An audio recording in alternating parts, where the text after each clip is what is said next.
우리 지난 시간에 우리 할례에 대해서 잠깐 나눴습니다. 17장 이제 앞부분 1절부터 14절까지의 말씀을 통해서 할례에 대해서 잠깐 나눴었는데 기억나십니까? 자, 할례를 하나님께서 아브라함 가족에게 행하라고 말씀하셨는데 할례는 오늘날 신약에 이르러서 무엇과 같다고 말씀드렸죠? 세례라고 말씀드렸습니다. 그러니까 할례는 더 이상 효력이 없어요. 구약의 율법으로 구약으로 끝난 거예요. 그러니까 할례는 곧 하나님의 백성, 하나님의 자녀라고 하는 큰 표시, 표징, 표적이라고 했잖아요. 그렇죠? 그러니까 증거란 말이에요. 그림자일 뿐인 거죠. 무엇에 대한 그림자예요? 예수 그리스도의 모든 것이 다 예수 그리스도에 대한 그림자라고요. 그래서 이 할례가 오늘날의 신약에 이르러서는 세례다. 그 세례를 통하여서 우리가 무엇을 확증받게 되는 거죠? 하나님의 그렇죠. 자녀가 되었음을. 그러니까 그리스도를 구주로 믿고 내가 구원받았고 그리고 예수 그리스도께서 나의 인생의 이제 삶의 주인 되셨다라는 것을 우리가 믿음으로 입으로 시인하는 거죠. 자, 그래서 할례는 사실 할례를 행하면 뭐가 남는다고 했어요? 표시인데 뭐가 남죠? 우리가 이게 칼로 자르는 거잖아요. 그럼 뭐가 남아요? 상처가 남아요. 흔적이 남는단 말이죠. 그러니까 몸 안에 뭘 가지고 있는 거예요? 몸에?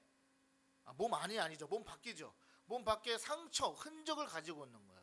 내 몸에 흔적이 있어요. 상처가 있어요. 근데 그 흔적과 상처는 무엇을 나타내는 거예요? 하나님의 백성, 자녀, 아들이라고 하는 영원한 그 언약이 담겨져 있는 거란 말이에요. 그러니까 오늘날에 이르러서 우리 안에 무엇이 있습니까? 예수 그리스도의 흔적이 우리에게 있다. 사도 바울이 그래서 그렇게 이야기한 거예요. 더 이상 이제 나를 괴롭게 하지 말라. 내 안에 뭐가 있다? 예수의 흔적이 있다. 그래서 할례는 그런 의미와 같다라고 지난 시간에 말씀드렸습니다.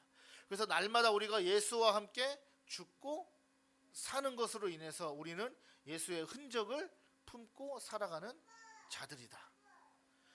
자, 이제 오늘 이어서 본문에 이제는 하나님께서 이제 한 번 더 아브라함에게 이제 언약의 말씀을 다시 한번 확증시켜 주시는 내용이죠. 15절 한번 볼까요? 하나님이 또 아브라함에게 이르시되 내가 내 아내 사레는 이름을 사레라 하지 말고 사라라 하라. 16절 내가 그에게 복을 주어 그가 내게 아들을 낳아주게 하며 내가 그에게 복을 주어 그를 여러 민족의 어머니가 되게 하리니 민족의 여러 왕이 그에게서 나리라. 자, 하나님께서 사레의 이름을요 사라로 바꾸셨습니다. 자, 사라로 이름을 바꾸신 것은 아브람과 같이 사레 역시 이제는 개인의 영역이 그냥 단순히 개인의 삶이 아니라는 거예요. 개인의 영역에서 이제 어디로 확장된 겁니까? 열방의 영역으로 확장된 거예요. 이름을 바꿔주시는 사건을 통해서 이제 사라는 더 이상 한 남자의 아내도 아니요 한 아이의 어머니도 아니라 무슨 어머니요? 열방의 어머니다. 열방의 어머니로 확장되는 사건이 되는 거죠. 이제 사라는 열방의 어머니가 되었습니다. 열방의 어머니가 되었다는 것은 무엇을 뜻하는가? 바로 열방의 복음을 낳고 기르는 믿음의 선조가 되었다라는 말이에요. 이제 아브라함과 사라를 통해서 무엇을 계속해서 낳는 거예요? 단순히 사람을 낳는 이런 의미가 아니에요. 하나님이 이 구약 성경에서 아브라함을 부르시고 아브라함을 통하여서 놀라운 구원의 역사를 이루어 가시고자 하는 것은 아브라함과 이 사라를 통하여서 이제 어떤 열매요? 구원의 열매. 그래서 저와 여러분이 영적으로 치면 누구의 자녀인 거예요, 지금? 누구의 후손이 되는 거예요? 아브라함의 후손이 되는 거예요. 더 나아가서 이제 그것이 하나님의 우리가 모든 자녀가 되는 것이고요. 하나님께서 언약을 확실하게 이루실 거라고 하는 확실한 증표를 이름을 바꾸어 주심으로 인해서 하나님이 도장을 한번 딱 찍는 거와 같다라는 거죠. 자, 이러한 하나님의 약속의 말씀이요, 이 약속의 말씀은 아브라함에게 계속되는 어떻게 보면 믿음의 도전이 됩니다. 왜냐하면 아직도 이 약속의 말씀은 이루어졌어요? 안 이루어졌어요? 아직 안 이루어졌어요.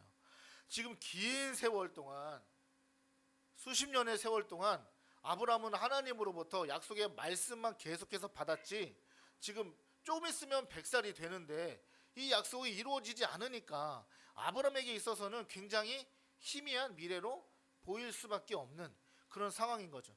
어떤 상황 속에서는 아브라함의 믿음이 막 충만합니다. 하나님이 곧 이루어 주실 것 같고 뭔가 진행이 되는 것 같고, 그런데 또 어떨 때는 아브라함과 사라가 자신들의 기준과 생각에 의해서 자신들이 결정하고 행동함으로 인해 하나님의 언약이 깨트릴 뻔한 사고도 중간에 몇 번이나 있었죠. 그러니까 믿음이 오르락 내리락 하는 거예요. 저와 여러분의 믿음도 오르락 내리락 합니까? 아니면 계속 쭉 올라갑니까? 지금까지 믿음이 한 번도 내려간 적이 없고 쭉 올라가신 분 계세요? 없죠. 인류 역사에 그런 사람은 없어요. 성경에 아무리 대단한 믿음의 훌륭한 사람들이라 할지라도 다 이 오르락 내리락이 있단 말이에요. 우리가 그렇게 좋아하는 성경의 인물 가운데 다윗을 한번 보세요. 다윗이 어려서부터 하나님을 쭉 의지하는 믿음으로 그 무시무시한 골리앗을 무너뜨리는 10대의 소년이 그 골리앗을 무너뜨리는, 골리앗 키가 약 2m 한 80, 90 되나요? 네, 3m 가까이 된대요. 엄청나게 큰 키예요. 그 큰 키가 16, 17되는 이 소년하고 붙었을 때 이게 가능하겠습니까? 근데 믿음으로 나아간단 말이죠. 엄청납니다, 이 믿음이. 그런데 어때요? 한번 훅 꺾이죠. 밧세바와 동침함으로 인해 훅 꺾인단 말이에요. 사람이 그래요. 사람은요, 하나님과의 이 약속 가운데에 사람은 그 약속을 지킬 수 없어요. 누가 지키십니까? 하나님이 지키시는 거죠. 오늘도 이 말씀을 통해서 하나님이 내가 진짜 이룰 거야, 내가 그래서 사라의 이름도 바꾼다. 그 이름의 뜻은 뭐냐? 열방의 어머니다. 지금까지는 계속해서 아브라함의 이름을 바꾸셨고 아브라함에게만 말씀하셨지만 이제는 본격적으로 사라의 이름을 사라로 바꾸시면서 이제 내년이면 아이가 나올 거야 라고 하는 말씀을 주시는 거죠. 아브라함에게는 이 말씀이 긴가민가 했을 거예요. 그러니까 믿어지기도 하면서도, 왜냐하면 지금까지 자기가 고향 하란을 떠나서 갈대아 우르를 지나 가나안 땅까지 와서 지금까지 살아온 인생의 여정을 볼 때 하나님이 함께 계셨음을 경험했습니까? 안 했습니까? 아브라함이 했죠. 경험했잖아요. 그렇죠? 그래, 경험한 가운데에서 하나님이 함께 하시고 하나님의 약속을 이루어 가시는 것 같은데 결정적으로 아들을 주신다고 한 이 약속은 아직 이루어지지 않았기 때문에 아브라함 입장에서는 긴가민가하는 그런 생각이 들었을지도 모릅니다. 한번 생각을 해보세요. 사라의 나이가 이때 지금 아브라함이 오늘 이 본문의 상황에서 사라의 나이가 89세래요. 89세에 여러분 이름을 바꾼다고 의미가 있겠어요? 생각해 보세요. 하나님이 열방의 어머니라고 89세의 나이에 이제 거의 90세 된 노인이에요. 이름 바꿔준다고 뭐 어떤 마음의 심경의 변화가 막 일어나겠냔 말이에요.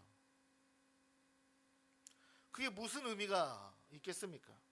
89세의 노인이 열방의 어머니라는 이름이 어떠한 감흥이 있었겠냐라는 거죠. 게다가 사라는요 89년 동안, 예를 들면 아이를 한두 번이라도 낳았으면 모르겠는데 뭐 좀 딸을 낳다가, 그렇죠? 계속해서 딸만 낳다가 이 후손을 잇지 못하니까 하나님이 아들을 줄게 이러면은 모르겠는데 한 번도 임신을 해본 적이 없는 사라가 89세에 하나님이 그렇게 열방의 어머니라고 이름을 바꾸시면서 내가 약속하겠다. 여러분 이것이 아브라함에게 있어서 얼마나 그 믿음이 충만해지는 그러한 말씀이 되겠냐는 거예요.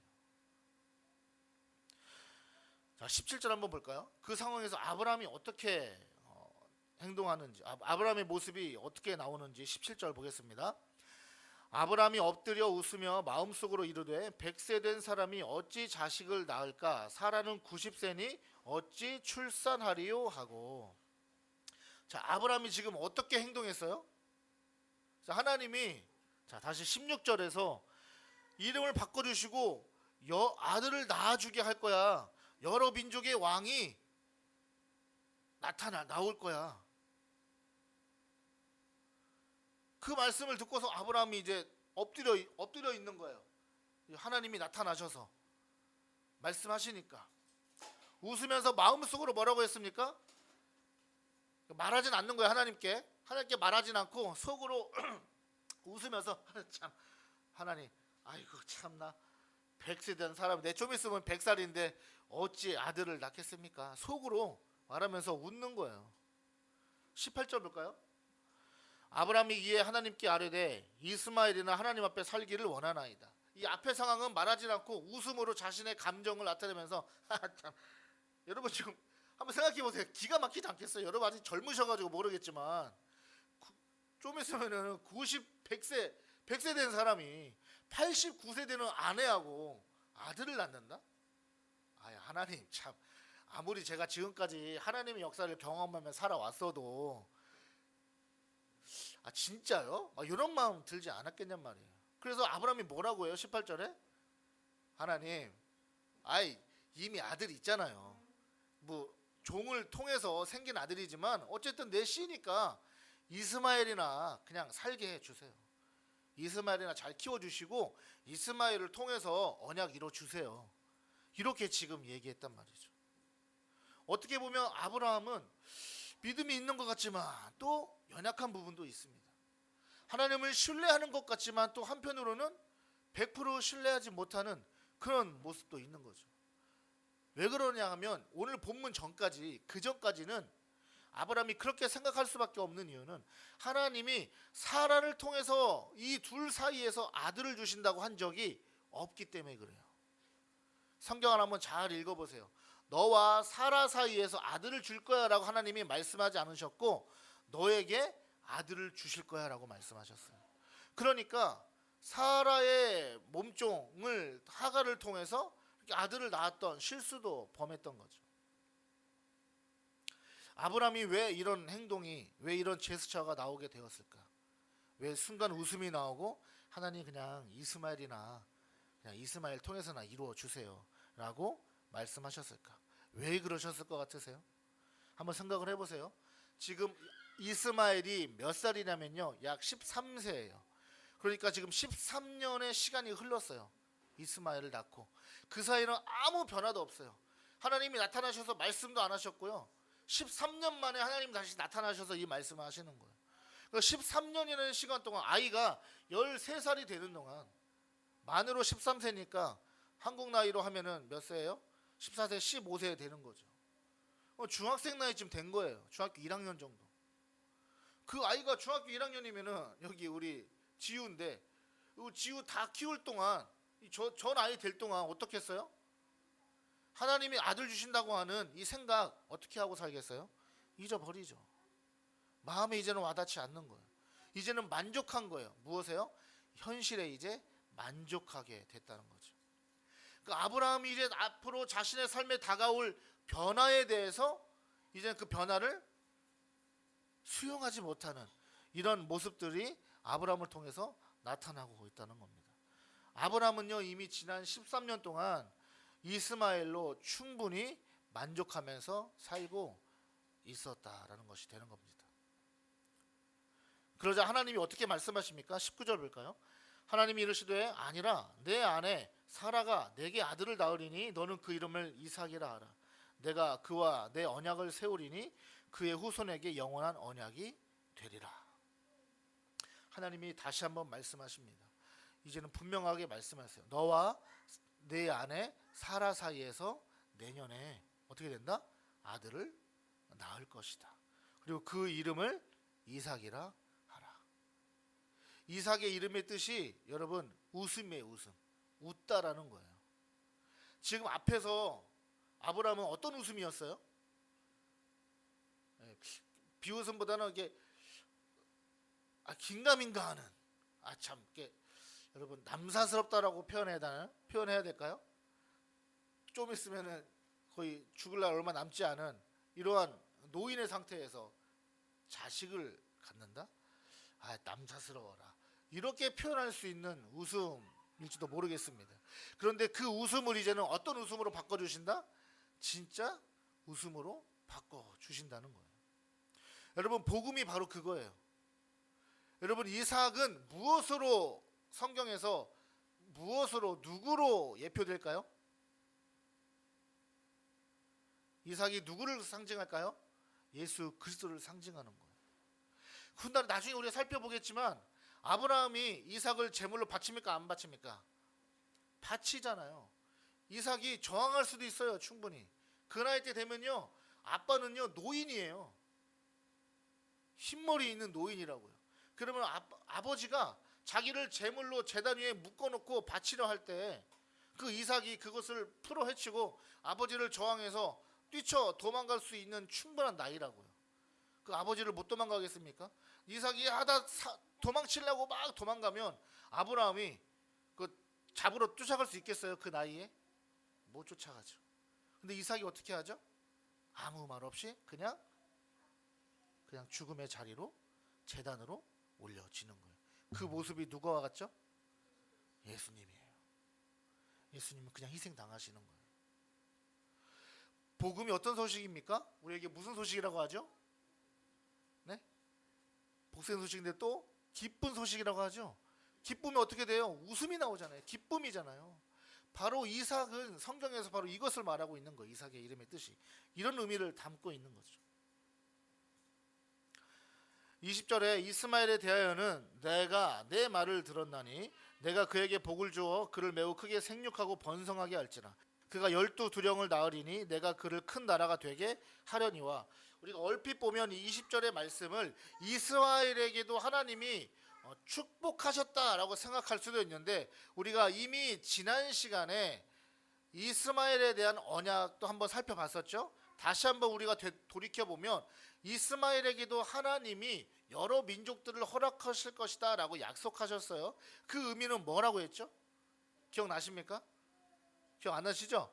기억 안 나야 정상이죠. 사람이 망각의 존재니까 기억이 안 나야 제가 또 얘기하는 거죠. 이삭이 여러 후손을 낳게 된다는 것은 아브라함의 후손인 복음의 자녀들이 복음의 후손들이 그들을 어떻게 해야 된다는 거예요? 복음으로 인도해낼 수많은 영혼들이 있다는 거예요. 다시 말하면 하나님을 믿지 못하는 수많은 열방들을 우리가 어떻게 됩니까? 품어야 되는 사명이 있다라고 우리가 지난 시간에 말씀드렸습니다. 그래서 20절에도 마찬가지로 하나님이 한 번 더 말씀하시는 것은 이 아브라함의 후손이 이스마엘의 후손, 하나님을 떠나간 복음에서 멀어진 자녀들을 이제 어떻게 해야 돼요? 복음으로 그들을 다시 복음을 영접하게 해야 하는 그러한 사명과 소명이 아브라함의 후손들에게 있다라는 거죠. 그 아브라함의 후손이 누구예요? 현재 지금의 단순히 이스라엘 유대인들만을 가리킵니까? 아니죠. 이 땅에 많은 수많은 열방의 그리스도인들을 가리키는 거예요. 그러니까 저와 여러분에게는 지금 밖에 나가면 수많은 열방이 있죠. 많은 민족들이 있죠. 믿지 않는 많은 사람들이 있습니다. 그들이 다 우리에게 어떤 사람들이에요? 다 예수 그리스도의 은혜와 사랑을 전하고 그들이 하나님의 사랑 안에 돌아와야 할, 하나님의 울타리 안에 돌아와야 할 자들임을 오늘 성경이 미리 말씀하고 계시다라는 것입니다. 우리 21절에 보니까 내 언약은 내가 내년 이 시기에 사라가 내게 낳을 이삭과 세우리라. 이삭을 통하여서도 하나님께서 계속해서 그 언약을 영원히 지켜가시겠다라고 말씀하시는 겁니다. 말씀을 정리하겠습니다.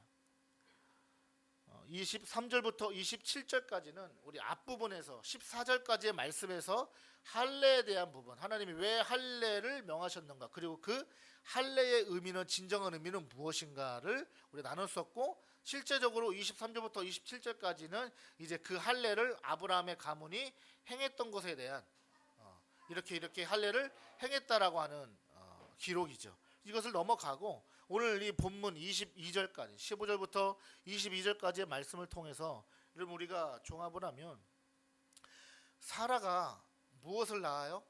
아들을 낳는다는 것은 복음의 후손, 복음의 자녀를 낳는다는 거예요. 그 복음의 자녀를 통해서 계속해서 어떻게 됩니까? 하나님의 나라가 확장되어져 가는 거죠. 교회는 뭐 하는 곳입니까? 단순히 모여서 예배만 드리면 끝나는 곳인가요? 네, 괜찮아요. 괜찮습니다. 여기 보세요. 괜찮아요. 교회는요, 복음으로 영혼을 낳고 기르는 곳인 거예요. 그러기 위해서 예수 그리스도께서 교회를 세우신 거죠. 여러분 자녀를 낳아 보신 분들은 어떻습니까? 한 영혼, 한 사람, 한 생명을 이게 낳고 기르는 일이 쉬워요? 안 쉬워요? 네, 엄청 어려워요. 맞아요.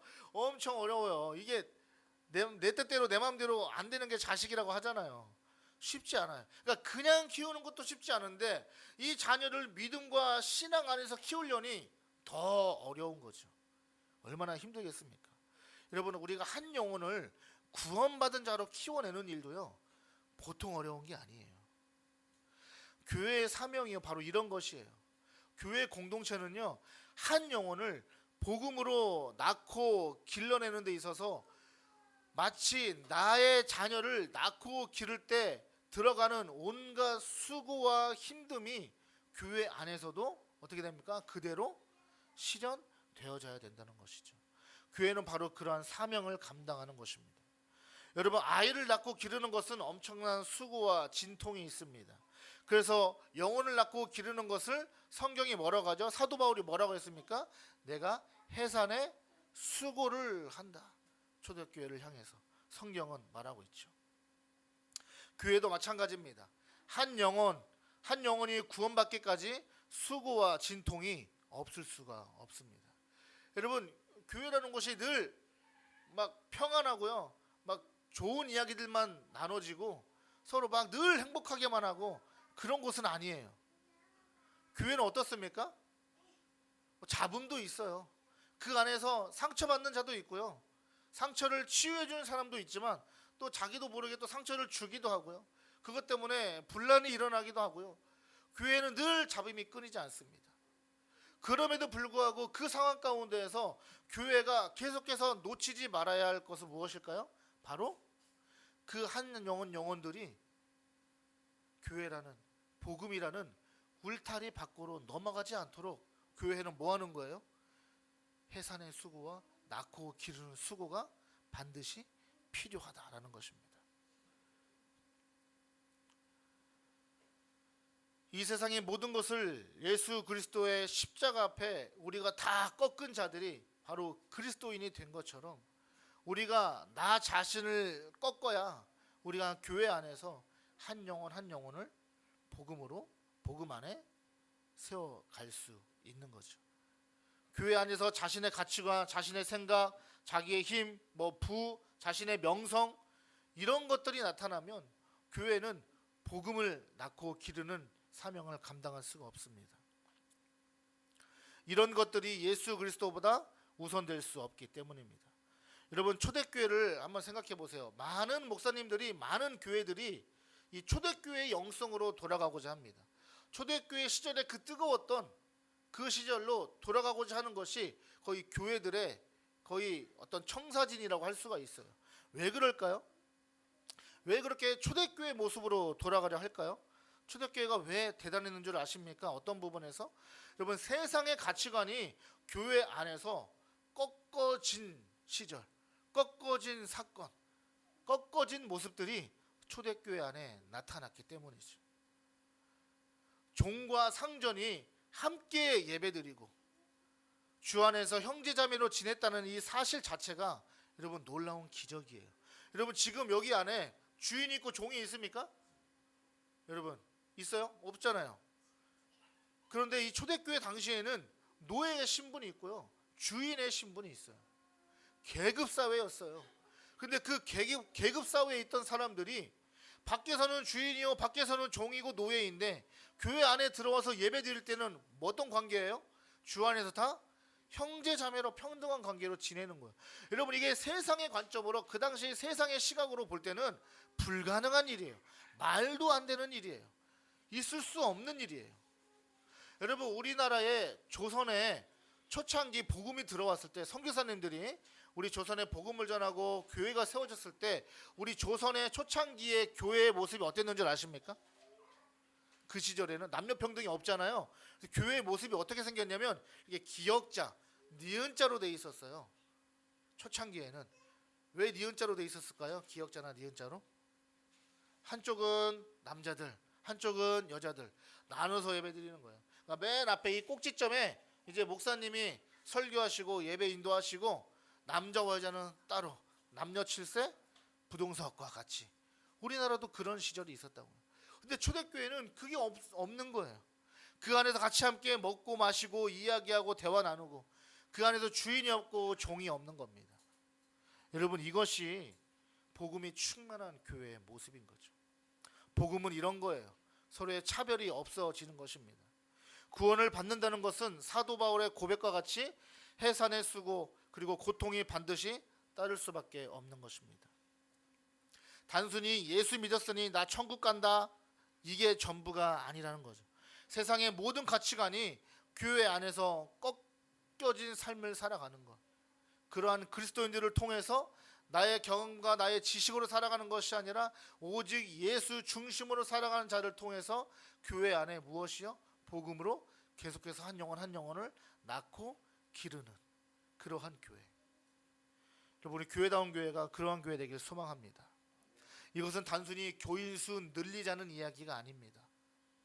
교인이 여러분 많이 늘어나면 뭐합니까? 여러분, 예를 들어서 우리 교회다운 교회가 부흥해서 몇 명까지 부흥할 수 있을까요? 1000명 한번 생각해 볼까요? 1000명까지 부흥했다 쳐요. 여러분, 그런데 1000명이 다니는 교회 안에서, 그 안에서 교회 다니면서도 복음을 못 깨닫는 자가 있다면 여러분, 그거 소용없는 거예요. 교회가 진정한 복음을 줄 수 있어야 되는 거죠. 아브라함을 통해서 천하 만민이 복을 얻을 것이라는 이러한 약속의 말씀은요, 결국 복음이 왕성할 것이다 라는 말씀인 것입니다. 여러분, 복음은 결코 시들지 않습니다. 믿으십니까? 우리가 이 세상을, 지금 이 시절을 바라보면서, 이 현 시국과 이 세상 돌아가는 걸 바라보면서, 선생님, 지금 보면 전도가 안 돼요. 복음 전하는 것이 너무 어려운데요. 이제 교회 부흥의 시대는 끝난 것 같은데요. 우리가 말할 수도 있습니다. 그런 것들이 잘 안 믿겨지기도 할 것입니다. 그런데 오늘 말씀을 통해서 우리가 분명히 알 수 있는 것은 하나님이 약속하셨습니다. 사라가 열방의 어머니가 되게 하겠다. 아브라함이 열방의 아버지가 되게 하겠다라는 것은 결국에 복음은 계속해서 왕성해질 것이다라는 것입니다. 이것은 단순히 교인수 늘어나는 것을 말하는 게 아니에요. 예수 그리스도 안에서 복음으로 잉태되어 복음으로 낳고 길러지는 역사들이 계속해서 일어나게 될 것이다라는 것입니다. 그 귀한 역사, 그 놀라운 일들을 우리 교회가 감당하기를 소망합니다. 우리 교회다운 교회는요, 영혼을 낳고 기르는 교회가 되어야 합니다. 될 수 있습니다. 진정한 복음의 부흥을 꿈꾸는 교회 되길 소망합니다. 한 가지 좀 간증을 나누고 말씀을 마치도록 하겠습니다. 지난 한 주 동안 굉장히 감정의 기복이, 저희 가정에는 굉장히 한 주 동안 기복이 굉장히 심했던 주간이었습니다. 금요일 날, 목요일 날 아내 몸 상태가 좋지 않아서 아침에 금요일 날 병원을 갔는데 유산이 되었다는 의사 선생님의 진찰 소견을 듣고 그 자리에서 그 순간 굉장히 마음이 무너졌습니다. 굉장히 당황스러워서 하나님, 이게 도대체 어떤 상황이죠? 이게 어떤 감정이죠? 어떤 감정인지 알 수 없을 정도로 굉장히 혼란스러웠습니다. 나에게 왜, 우리 가정에 갑자기 이런 일이 생기는지 주님께 물었습니다. 그때 주님께서 저에게 이런 마음을 주셨어요. 어떤 상황에서도 감사할 수 있는 믿음을 요구하셨습니다. 마음은 사실 슬펐지만 그래도 감사했습니다. 주님이 감사를 요구하셨기 때문에 예수님을 바라보았습니다. 육신적으로 한 생명을 낳고 기르는 일은 소중하죠. 그러기에 그 생명의 출산을 기다리는 가운데 유산을 겪는 일은 굉장히 아픈 일일 수밖에 없습니다. 근데 설교를 준비하면서 설교 준비가 잘 안 되는 거예요. 이번 주 동안 설교를 준비하면서 하나님이 저에게 이런 또 깊은 또 깨달음을 주셨어요. 뭐냐면 하나님은 오늘 말씀처럼 아브람과 사라를 열방의 아버지와 열방의 어머니로 세우셔서 복음으로 영혼을 낳고 기르는 사명을 주셨는데, 한 사람을 잉태하였다가 유산되는 일이 그 사람에게는, 그 가정에게는 큰 아픔이 되듯이, 한 영혼을 품고 복음으로 품고 잉태하였다가 교회가 그 영혼을 잃어버리게 되면 그것이 하나님 앞에 유산되는 일과 똑같구나. 유산과 같은 아픔을 우리는 느끼고 있는가? 교회 안에 한 생명이 실족되어 교회를 떠나게 되었을 때 우리는 과연 어떤 아픔을 느끼고 있는가? 교회가 영혼을 유산하는 일이 하나님께 얼마나 마음 아픈 일인지 그것을 깨닫게 하셨습니다. 우리 교회는요, 그래서 한 생명에 대한 가치와 소중함을 알고 있느냐? 너는 그 한 생명에 대한 소중함과 가치를 알고 있느냐? 저에게 이렇게 질문하셨어요. 이 유산을 경험하는 것도 이렇게 큰 아픔인데 우리 하나님이 한 영혼을 천하보다 귀하게 여기신다고 할 때 그 한 생명을 찾으러, 잃은 양 한 마리를 찾으러 떠나는 그 주인의 마음, 그 하나님의 마음이 바로 이와 같은 것이구나. 하나님의 마음이 아프시다고 하는 것이 바로 그와 같은 것이구나라는 것을 조금이나마 깨닫는 시간이었어요. 하나님의 마음을 다 알 수 없죠. 그런데 저는 그동안 하나님이 한 영혼을 잃어버릴 때 하나님이 마음 아파하신다라고 하는 그 말씀, 그것이 가슴 뜨겁게 와닿았던 적은 없었던 것 같아요. 하나님이 정말 마음 아파하시지, 그래 하나님 슬퍼하시지, 이렇게만 이해했던 것 같습니다. 그런데 그런 일을 겪고 나니까 하나님이 한 영혼 한 영혼을 바라보실 때 그 마음이 어떤 마음인지를 제가 설교 준비하면서 이 일을 겪으면서 조금이나마 하나님의 마음을 깨닫게 되는 것 같습니다. 말씀을 정리하겠습니다. 여러분, 복음으로 영혼을 잉태하고 낳고 기르는 사역이요, 교회가 목숨 걸고 감당해야 할 사명임을 우리 모두가 깨닫기를 간절히 소망합니다. 우리가 아버지의 마음을 한번 계속해서 생각해 보게 되기를 소망합니다. 얼마나 아프실까 우리 하나님 아버지의 마음은. 한 생명이 교회를 잘 다니다가 어떤 일로 인하여서 교회를 떠나게 되고, 심지어는 불교로 떠나는 사람들도 있고 다른 종교로 빠지는 사람들이 있는데, 그 영혼들을 바라보시면서 우리 하나님 아버지의 마음이 얼마나 아프실까. 여러분, 그 마음을 깨달으면서 복음으로 낳고 기르는 사역, 이 사명, 이 인생이 우리 그리스도인의 인생임을 깨닫는 저와 여러분에게 주의 이름으로 축복합니다.